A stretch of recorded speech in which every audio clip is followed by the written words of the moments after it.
Hello and welcome to another episode of the Agency Leadership Podcast. I'm Chip Griffin. And I'm Gini Dietrich. And we're happy that we've gotten some time on your calendar today because we know your calendar is important. And that's what we're going to talk about right after this.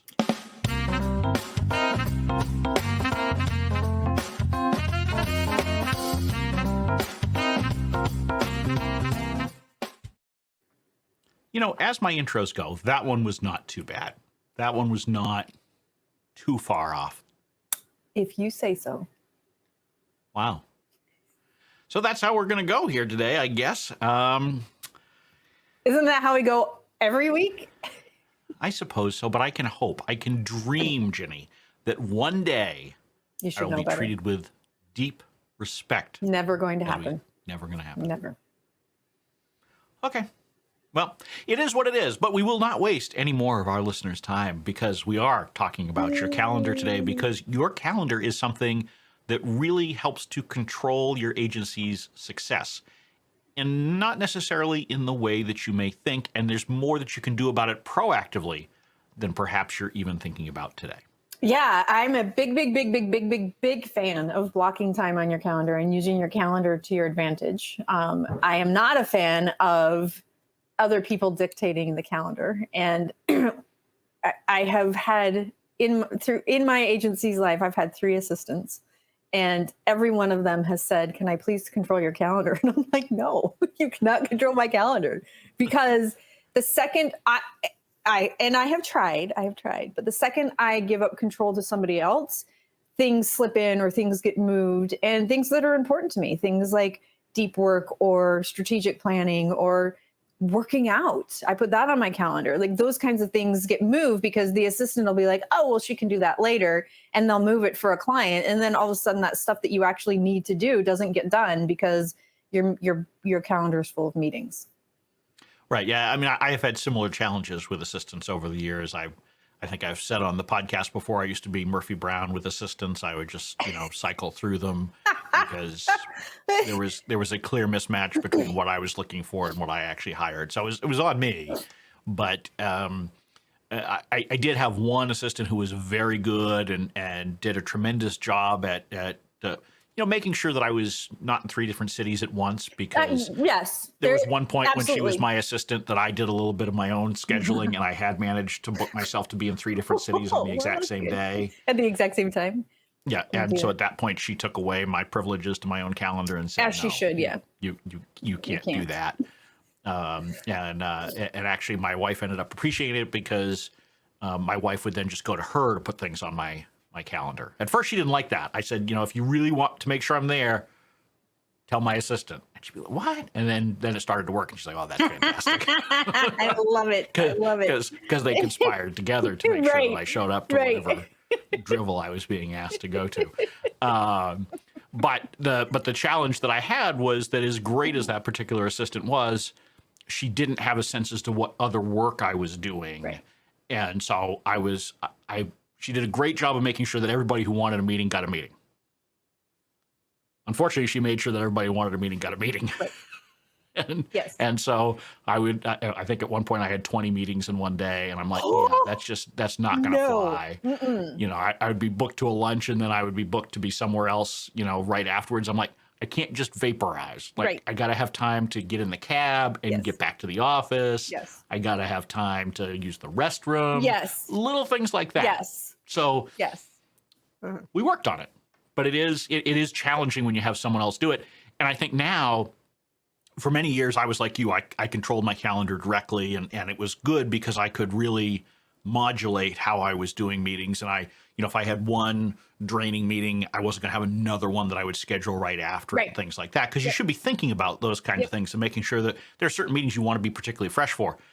I've since switched over to using Calendly, which is great. It saves all sorts of back and forth. The only downside to it is you can't apply that level of judgment, because if that block is open on your schedule, then someone can take it. And so you can't be as thoughtful about what kind of thing you want in that spot. You can just say that spot's there. Yep.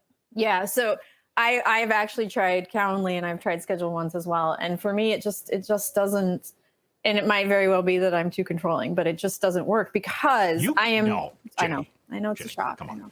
But for me, it's very much I do exactly what you just said. I'll look at the week and I'll go, okay, I know I need to do this, and this, and I know I have to deliver this, and this. So in order to be able to do, and I know that I have to do these 5, 10 meetings, whatever it happens to be.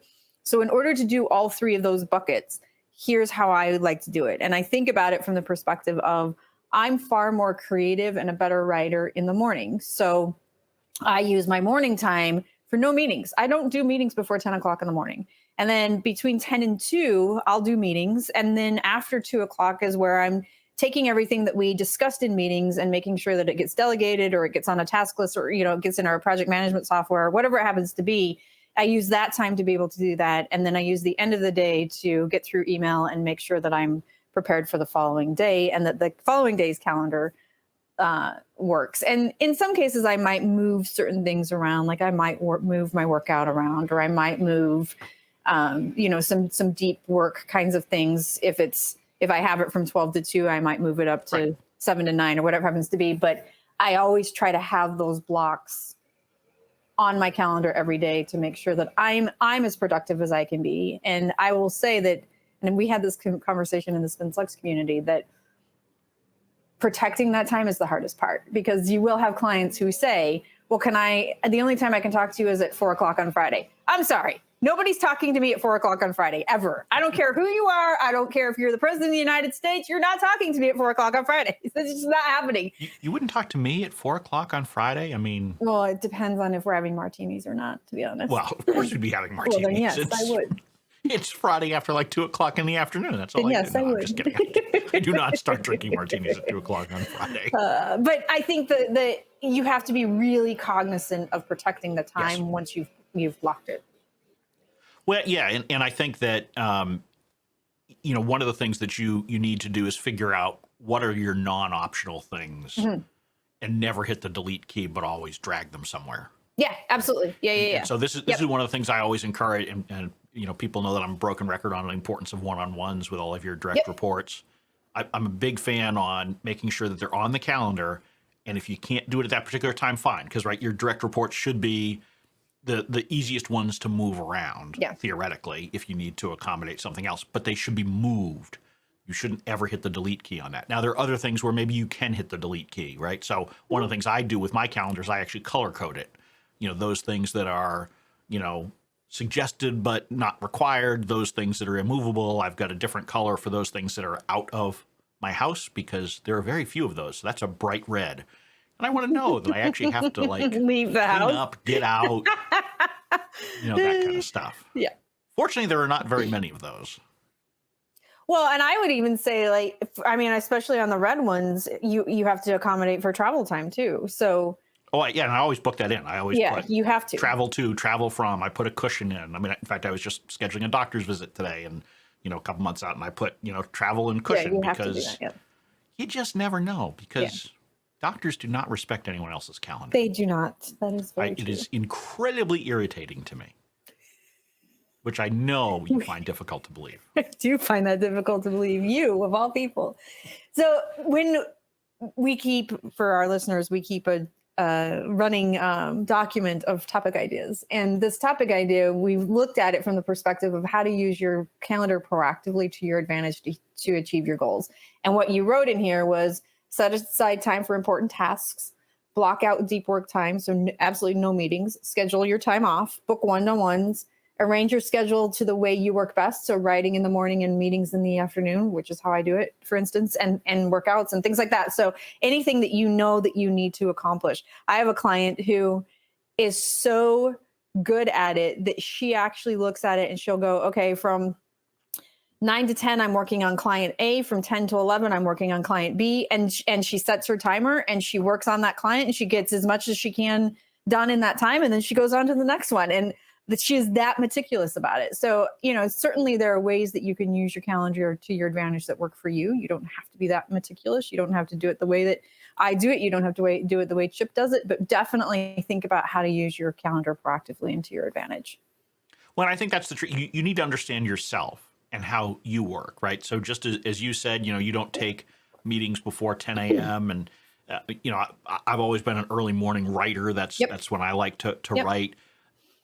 I try to think through how I'm most productive with different portions of the day and tailor my schedule to that. So, I know that in the afternoon I start to lose focus a little bit. So in those cases, I like to schedule meetings because it forces you to focus. Yep. And so if you do things like that, you can maximize your productivity. Some people are different though. Some people want to get their meetings out of the way and maybe they want them all in the morning and then move on to something else. And of course, some of this will depend on your client base too, right? Sure. Because if you're based in Hawaii and all your clients are in Europe, you're going to have a different schedule than you have to work overnight probably. Right. I mean, and I have clients in Europe, so I need to be a little bit accommodating for that kind of thing. Yep. And they in turn, some of them have clients on the West Coast of the US. So that really starts to dictate your schedule when you've got an 8-hour time difference. Yeah. And so all of those things factor into it, but you need to figure out what works for you, what works for your team, what works for your client base. And if you do, then you can be much more strategic because that's how you start driving your own success. It's not if you let other forces direct how your day is going to be spent, going back to how we talked about assistance before, if you allow it to be clients or prospects or vendors or team members, and you're not doing it strategically and proactively, you're missing a huge opportunity because your time is the only thing you can't get more of. Unfortunately, as much as I have tried to get more time of my own time, but unfortunately, it just doesn't work that way. It does not work that way. It is the most limited resource in an agency, and it is the biggest driver and restrictor of growth. How the owner spends their time. Yeah. And I think, so I was scrolling through Facebook the other night and there was a video from a guy who advises agency owners. And it's, you and I have had this conversation, but it's one of those people who does things where you just kind of roll your eyes and you're like, okay, whatever. Like it doesn't work in real life and you've never actually run an agency, but okay, go on with your bad self. And he was talking about how he never used task lists. And I'm like, ugh. So I watched it. Because I wanted to see, like, what's this phenomenon that you don't, you just absorb everything and you remember everything and you don't have to write it down? Like, what is this phenomenon? And what he was talking about and obviously the clickbait worked because I watched it. But what he was talking about is he doesn't use a task list from the perspective of writing down everything that you need to do every day, but he blocks it on his calendar. And so he is using a task list. He's just using that's like the idiots who say, we don't do timesheets. Well, we just estimate how much time we worked on a client. That's a timesheet. And not only that, but if you're estimating, you're leaving money on the table. But that's another topic for another day. That's okay. But my point is that it's the same thing, right? Yeah. So you can delude yourself into thinking that you're not doing something. It's a task list. And for folks who don't think that they're planning out their calendar, their plan is just chaos. Right. And, one of the things that I started doing in the last couple of years, and it was actually based on a conversation that you and I had, was I started just blocking out portions of my schedule for no meetings at all. Yep. So I think you do every Friday, I do every Friday afternoon. But, it gives me, I like it on Friday because it gives me an opportunity to sort of clean things up before I go into the weekend. Yeah, that's why I like it too. I don't leave anything big, generally speaking, hanging over my head. And so that I schedule a recovery time technically on my calendar so that I can just get caught up on all those little things. Yeah. And I think a couple of things. And when we talk about protecting your time, that's true. Like really protect your time. Don't let the Slack messages and the emails and the instant messaging and the text messaging and all of that social media get in the way. I actually turn all of that off during my time to focus so that I don't get distracted because I will. And also be clear with your team and with your clients. Like I had a conversation with a client yesterday who was like, we need this, this, this, and this. And they had me booked in meetings in about 8 hours of meetings over the next 2 days. And I was like, I can do one or the other. I can't do both. So if you need me to deliver this stuff by Friday afternoon, I can absolutely do that, but I cannot sit in the 8 hours of meetings as well. And they were like, nope, you're good. We'll take you out of the meetings. We'll take you off of Slack for now. Just get it done. And I was like, great. Right. So I think that people understand as long as you're clear about why you're setting that boundary and why you're protecting the time. Right. And we have to be careful that we're not, we all want to be responsive to our clients. Absolutely. We've talked about how agency people, generally speaking, are people pleasers. And so when the client says jump, you say how high. Yep. You have to be comfortable with pushing back on clients and saying, okay, is this meeting really necessary? Do I really need to be in this meeting? No, that time doesn't work for me. And obviously there are going to be times where you're going to have to make compromises and perhaps, eat into what you would prefer to do at that time, because it really is the only time a particular group of people can get together. But by and large, that's not the case. And I can tell you that if you had a meeting with another client, you would absolutely say no to the other client who asked for the time, right? You're not going to call one client and say, sorry, my other client needs me, I'm out of here. Absolutely. Right? Yes. So if you're willing to say no to that, then you have to be willing to say no to the important non-negotiable things that are on your calendar that aren't necessarily related to another client. And if you start thinking that way, you'll get a lot more control over your calendar and you can use it more productively. That's a really, really great point. And thinking about yourself and your time as a client is a really great way of doing it. Yeah. And the other thing you can do, and I can tell you, with Calendly, one of the things that I do is I can set up different kinds of meeting types. So while I don't have the same level of control if I'm doing the direct scheduling myself, I am able to say, okay, this is the link I send someone for podcast recordings. This is the link I send for new business opportunity. And so I can tailor the availability for those different kinds of appointments so that, for example, I know podcast recordings, there are certain times of day I don't want to do them for whatever reason. And so when I send the scheduling link, it's limited to just those times and days of the week where that's something that I'm okay with. And so if you start thinking about it that way, you can use the technology to shape it. It's not as granular as you doing it yourself, but for me, it's worth the trade-off because I don't have to do that back and forth. For sure. You just made me think of something. Oh, I was going to say the other thing that I've been doing when you talk about the different links for the different types of meetings. Before this year, all of my meetings were 60 minutes, and I've stopped doing that. And I have said to people, I have 20 minutes at this time, or I have 30 minutes at this time. And I am actually amazed that people will say, okay, we have 3 minutes left. Let's get through this really quick. And they stay within that time frame. When you say to them, I only have 20 minutes at this time, they are great at staying within that time. But when you have an hour, they take the whole hour. Right. No, I do the whether same you thing. need it or not. So almost every meeting I do, I send a 30-minute appointment. I only schedule them on the hour. Yep. So that always gives me the last buffer. half of the hour back. Yep. Right. So that it gives me the option. So if for some reason I want to continue that meeting for 30 minutes and the person has time, right, we can do that. Yep. But it's within control. Yep. And it's not butting up right against another appointment. So I know that, because the thing I always hate is, when you're, it's 11:59 and you've got a 12 o'clock. I have to go. I have to go. And then you don't have any time to sort of refresh before the next one. So to the extent that I need to do something more than 30, I do 45. Or if I'm doing virtual work sessions, I do 90. Because again, that gives me that cushion to allow the meeting to run over if it needs to, but more importantly, to give myself back time to work on email, to adjust my calendar, to grab a snack, whatever it is that I need to do so that I'm not just feeling like I'm on that hamster wheel. Yeah, that's a really great point. And I just started doing that this year because I felt that way. I was like, literally, and you don't have time. I have to pee all the time. So I'm like, I'm notorious for texting somebody and saying, I'll be right there. I have to pee fast. Like, and then I'm 2 or 3 minutes late for the next meeting because this meeting ran like right up to, and then I had to go to the bathroom. Like, so it's too stressful. It's too stressful. I'm too old to be that stressed. Just no, there's nothing to say there. So I'm going to just zip it. Smart. That's what I say to them. Smart man. But yeah, so bottom line, look at your calendar, figure out, what works for you, figure out how you want to allocate your time, book in the time that you need for the things you need to do to grow your business. So the business development time, the team management time, protect those at all costs.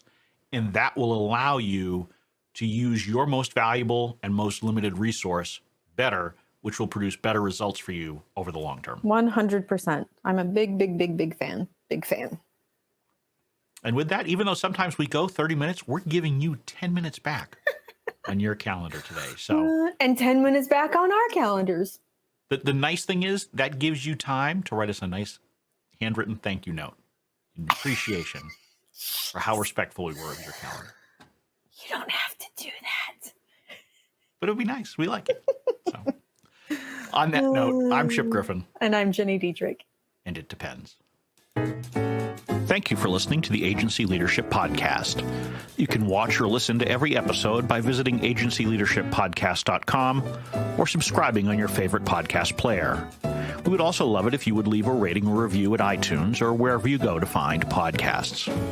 Be sure to check out Ginny Dietrich at spinsucks.com and join the SpinSucks community at spinsucks.com/spin-sucks-community.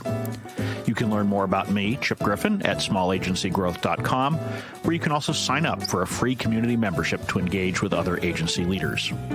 The Agency Leadership Podcast is distributed on the FIR Podcast Network, where you can find lots of other communications-oriented podcasts. Just visit www.firpodcastnetwork.com. We welcome your feedback and suggestions and look forward to being back with you again next week.